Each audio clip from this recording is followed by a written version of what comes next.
সন্ত্রাসের আঁতুড়ঘর নামে পরিচিত একটা দেশ, গোটা বিশ্বের সামনে যার কোনো মান সম্মান নেই। আপনারা বুঝতেই পারছেন এখন যে কোন দেশের কথা বলছি, কোন বীর দেশের কথা বলছি, পাকিস্তানের কথা বলছি।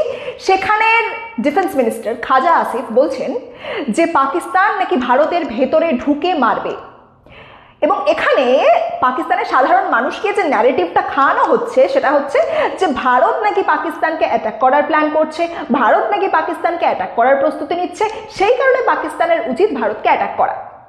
তাহলে আমরা এখানে দেখতে পাচ্ছি যে পাকিস্তানের যে মানুষজন রয়েছে তারা এই ন্যারেটিভটা খাচ্ছে, এবং এই ন্যারেটিভগুলো মানে ভারতের সম্বন্ধে কুৎসা ছড়ানো, সেটা তো পাকিস্তানের একটা খুব ইম্পর্টেন্ট কাজের মধ্যে পড়ে, এবং মানুষজন এই ন্যারেটিভগুলো খেয়েও থাকে খুব ভালো করে।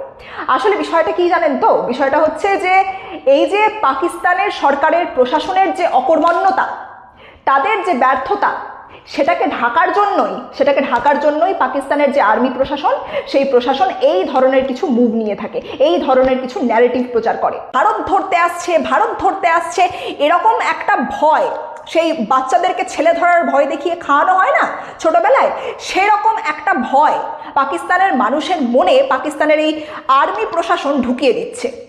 এই মুহূর্তে পাকিস্তানের ইন্টারনাল ক্রাইসিসটা সাংঘাতিক পর্যায়ে। পাকিস্তানের জ্বালানি ক্রাইসিস সম্বন্ধে আমরা জানি, সেই সঙ্গে পাকিস্তানের বিশ্বের বিভিন্ন দেশের কাছ থেকে লোন নেওয়া রয়েছে এবং বিশ্বের বিভিন্ন দেশ সেই লোন ফেরত চাইছে, কাজেই ভেতরে একটা ক্রাইসিসের পরিস্থিতি তৈরি হয়ে আছে। তাই পাকিস্তানের যে এই আর্মি প্রশাসন, সেই আর্মি প্রশাসন চাইছে মানুষের অ্যাটেনশনটাকে ডাইভার্ট করে একটা ধর্মীয় উন্মাদনার দিকে বা একটা ইন্টারন্যাশনাল ক্রাইসিসের দিকে সেই অ্যাটেনশনটাকে নিয়ে যাওয়ার। এবং আমরা জানি যে সেখানে ভারতের সম্বন্ধে কুৎসা ছড়ানো, এই কাজটা পাকিস্তানের খুব ফেভারিট। বাংলাদেশের কোচি নেতাদের একটা হ্যাবিট রয়েছে না, যে ভারতের সম্বন্ধে কিছু উস্কানিমূলক, বাজার গরম করা কথাবার্তা বলার ভারতের সম্পর্কে, সেই টেন্ডেন্সি এখন আমরা পাকিস্তানের মধ্যেও আবার দেখতে পাচ্ছি। মানে নতুন কিছু নয় যদিও, পাকিস্তানের বিভিন্ন বিশিষ্ট ব্যক্তিগণ, পাকিস্তানি মিডিয়া, এরাও এই ভারত সম্বন্ধে উস্কানিমূলক, বাজার গরম করা কথাবার্তা বলতে অভ্যস্ত, দেখাতে অভ্যস্ত, এবং সেই সঙ্গে ভারত সম্বন্ধে কুৎসা ছড়ানো, সেটা তো এদের কাছে একটা ভীষণ প্রিয় কাজ।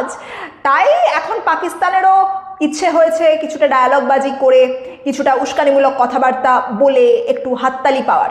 আসলে বিষয়টা কি বলুন তো, এই যে খাজা আসিফ যে কথাটা বলেছেন, এটার পিছনে একটা কারণ থাকতে পারে, একটা বড় কারণ থাকতে পারে। সেটা হচ্ছে যে হয়তো পাকিস্তান চাইছে যে ভারতের কারণে পাকিস্তান ইন্টারনাল ক্রাইসিসের মধ্যে রয়েছে, মানে ভারত তাদের কাছে একটা থ্রেট, এই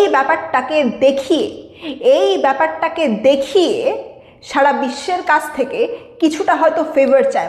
মানে পাকিস্তানের তো বিভিন্ন দেশ থেকে ঋণ নেওয়া রয়েছে, কাজে কিছুটা ঋণ মকুব, কিছুটা এক্সট্রা সময় পাওয়া, এই বিষয়গুলোকে কনসিডার করে, এই সুযোগগুলো পাওয়ার জন্য হয়তো পাকিস্তান ভারত সম্বন্ধে কুৎসা ছড়াচ্ছে, দেখাচ্ছে যে ভারত একটা বড়সড় ডেঞ্জার।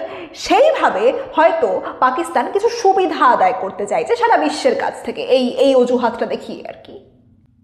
একটা দেশের নেতৃত্বের পজিশনে থাকা মানুষজন, একটা দেশের ক্ষমতায় থাকা মানুষজন, তারা যদি এই ধরনের কথাবার্তা বলেন, তাহলে বুঝতে হবে যে এর পিছনে নিশ্চয়ই কোনো বিশেষ স্বার্থ রয়েছে। এবং এক্ষেত্রে পাকিস্তানের এই আর্মি প্রশাসনের মূল উদ্দেশ্যটা হচ্ছে মানুষের অ্যাটেনশনটাকে ডাইভার্ট করে রাখা। হ্যাঁ, আর একটা উদ্দেশ্যের কথাও আমরা বললাম, সেটা হচ্ছে যদি ইন্টারন্যাশনালি কিছু হেল্প পাওয়া যায় আর কি। এইগুলোই হচ্ছে পাকিস্তানের উদ্দেশ্য এই ক্ষেত্রে, এটাই পাকিস্তানের স্ট্যান্ড পয়েন্ট। এবারে আমরা তো দেখেইছি যে আগে ভারত পাকিস্তানের ভেতরে ঢুকে পাকিস্তানকে মেরে এসছে, সেই কারণে পাকিস্তানের জঙ্গি ঘাঁটি-টাটির কিছু ক্ষয়ক্ষতিও হয়েছে। তো সেই কারণে এবারে পাকিস্তানের ইচ্ছে হয়েছে যে কিছু বড় বড় ডায়ালগ বলার, কিছু ডায়ালগবাজি করে হাততালি পাওয়ার, বা কিছু উস্কানিমূলক, বাজার গরম করা কথাবার্তা বলার, এবং ভারতের সম্বন্ধে কুৎসা ছড়ানো, যেটা তারা সবসময়ই করেই থাকে। এবারে কথায় বলে পিপিলিকার ডানা গজায় মরিবার তরে, তাহলে এখন যদি পাকিস্তান ভারতকে অ্যাটাক করার মতো কোনো আত্মঘাতী সিদ্ধান্ত নিয়েই ফেলে, সেক্ষেত্রে ভারতও অপারেশন সিন্দুর 2.0 ক্যারি আউট করবে, এবং সেটা ভারতের কাছে একটা সুবর্ণ সুযোগ হবে পাকিস্তানকে শিক্ষা দেওয়ার এবং পিওকে ফেরত নেওয়ার। ভারত যদি সত্যিই যুদ্ধপ্রিয় দেশ হতো, ভারত যদি সত্যিই পরশ্রী কাতর দেশ হতো, সেক্ষেত্রে পাকিস্তান বাংলাদেশের কিন্তু কোনো অস্তিত্ব থাকতো না। সেক্ষেত্রে পাকিস্তান বাংলাদেশের কিন্তু কোনো অস্তিত্ব থাকতো না। আর এই যে খাজা আসিফ এরকম একটা কথা বলেছেন, এটা কখনো পাকিস্তানের সামরিক শক্তির পরিচায়ক নয়, বরং এটা একটা বড় মাপের কূটনৈতিক হতাশা যে তিনি এই ধরনের কথা বলেছেন। এবারে আমাদেরকে একটা জিনিস একটু মাথায় রাখতে হবে, সেটা হচ্ছে আমরা ভারতবাসীরা আমাদের সেনাবাহিনীর ওপরে অনেক ভরসা করি এবং আমরা জানি যে তারা পাকিস্তানকে কিন্তু নরক দর্শন করাতে সক্ষম। ভারত আগেও পাকিস্তানে ঢুকে জঙ্গিদেরকে খুঁজে খুঁজে মেরে এসছে, ভবিষ্যতেও করবে। বরং এখানে পাকিস্তানের যা অবস্থা, সেখানে পাকিস্তানের মানুষজনই না, আবার পাকিস্তানের সামরিক সরকারকে ভেতরে ঢুকে মারে। এটা মাথায় রাখতে হবে। ধন্যবাদ।